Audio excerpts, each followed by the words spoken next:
কেউ কথা রাখেনি। ৩৩ বছর কাটল, কেউ কথা রাখেনি। ছেলেবেলায় এক বষ্টুমি তার আগমনী গান হঠাৎ থামিয়ে বলেছিল, শুক্লা দ্বাদশীর দিন অন্তরাটুকু শুনিয়ে যাবে। তারপর কত চন্দ্রভূক অমাবস্যা এসে চলে গেল, কিন্তু সেই বষ্টুমি আর এলো না। ২৫ বছর প্রতীক্ষায় আছি।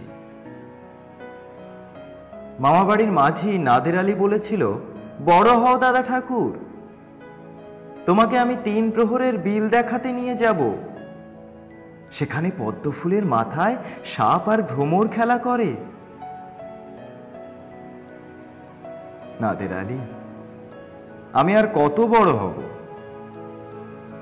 আমার মাথায় ঘরের ছাদ ফুঁড়ে আকাশ স্পর্শ করলে তারপর তুমি আমায় ৩ প্রহরের বিল দেখাবে? একটাও রয়্যাল গুলি কিনতে পারেনি কখনো। লাঠি লজেন্স দেখিয়ে দেখিয়ে চুষেছে লস্কর বাড়ির ছেলেরা। ভিখিরির মতো চৌধুরীদের গেটে দাঁড়িয়ে দেখেছি ভিতরে রাস উৎসব। অবিরল রঙের ধারার মধ্যে সুবর্ণ কঙ্কন পরা ফর্সা রমণীরা কত রকম আমোদে হেসেছে। আমার দিকে তারা ফিরেও চায়নি।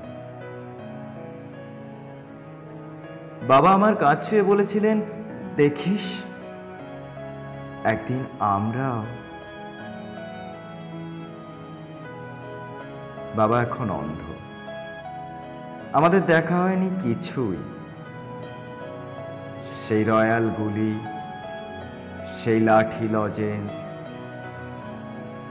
সেই রাস উৎসব আমায় কেউ ফিরিয়ে দেবে না। বুকের মধ্যে সুগন্ধি রুমাল রেখে বরুণা বলেছিল, যেদিন আমায় সত্যিকারের ভালোবাসবে সেদিন আমার বুকেও এরকম আতরের গন্ধ পাবে।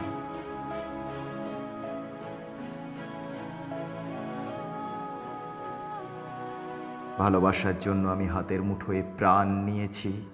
দুরন্ত ষাঁড়ের চোখে বেঁধেছি লাল কাপড়। বিশ্ব সংসার তন্ন তন্ন করে খুঁজে এনেছি ১০৮টা নীল পদ্ম। তবু কথা রাখিনি বরুণা। এখন তার বুকে শুধুই মাংসের গন্ধ।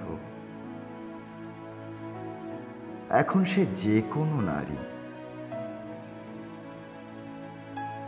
কেউ কথা রাখেনি। ৩৩ বছর কাটল, কেউ কথা রাখে না।